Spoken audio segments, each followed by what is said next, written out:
The year was 1886. The frontier town of Dry Creek sat half buried in dust and despair. The rains had not come that spring. By summer, the riverbed was nothing but cracked stone. By autumn, cattle lay scattered in the fields like bones. Hunger was no longer a whisper in Dry Creek. It was a scream that rattled through every cabin and shack. And when hunger grows loud enough, men do terrible things. Mara was 19, barefoot, shawl wrapped tight against the wind, belly heavy with the child she carried.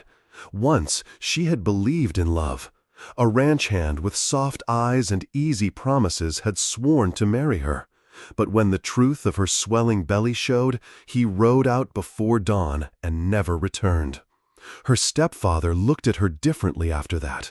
Not as a girl, not as family. Just another mouth to feed when there was no food left to give. That morning, word spread quick. A grain merchant had rolled into town, wagon piled high with sacks of wheat. Enough to feed a family through the winter. The townsfolk gathered in the square, eyes hollow, lips dry, watching that wagon as though it were salvation itself. The stepfather saw his chance. He dragged Mara to the square, rope looped tight around her wrists. He didn't look at her once, not as she stumbled, not as the rope bit red into her skin. To him, she wasn't flesh and blood anymore. She was a trade, a girl for grain. The crowd didn't gasp, they didn't shout. Some turned away. Others muttered that at least someone would eat tonight. And Mara, she stood in the dust, hair whipping across her face, hands trembling, but her eyes locked straight ahead. She had already given up the idea of mercy. The merchant swung down from his wagon, a man with greedy eyes and hands too eager. He spat into the dirt, nodded at the sack of wheat, and grabbed her arm. Her stepfather grunted, straining under the weight of the grain sack as he heaved it onto his cart. The deal was done. Mara's stomach turned. The life inside her kicked hard, as if the child itself knew what was happening. She wanted to scream, to fight, to beg, but she didn't. The world had already decided her worth. Then, a sound cut through the laughter, sharper than the crack of a whip.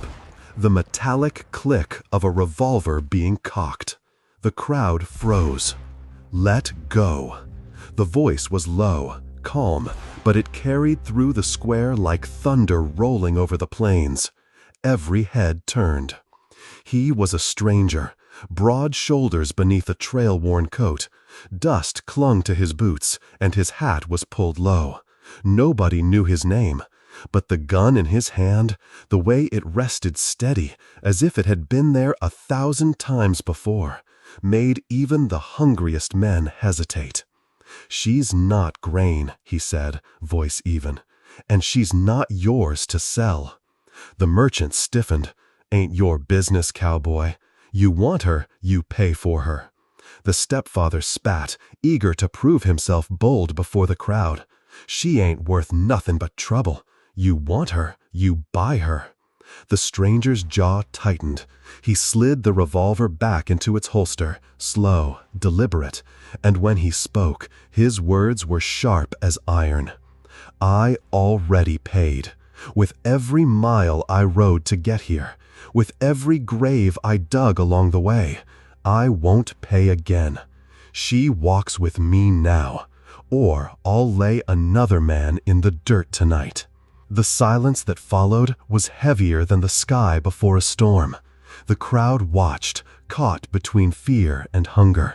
The merchant's grip faltered. He wasn't brave, not really. Greed had brought him this far, but greed wouldn't shield him from a bullet. Slowly, he let go. Mara stumbled forward, wrists bound, nearly falling. But the stranger's coat brushed her shoulder, steadying her with the smallest of touches.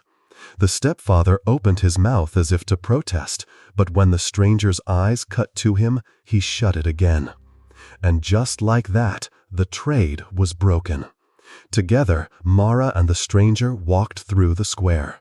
No one stopped them. No one dared. Only the whispers followed, hushed voices carried on the wind. By the time they reached the edge of town, the sun had begun to sink, painting the sky in bruised colors. Mara's steps were heavy, her wrists raw from the rope. She hadn't spoken since the morning, but now she gathered the courage to whisper. Why? Her voice was fragile, like something unused for too long. The stranger didn't look at her. His hand lifted the brim of his hat against the glare of the dying sun.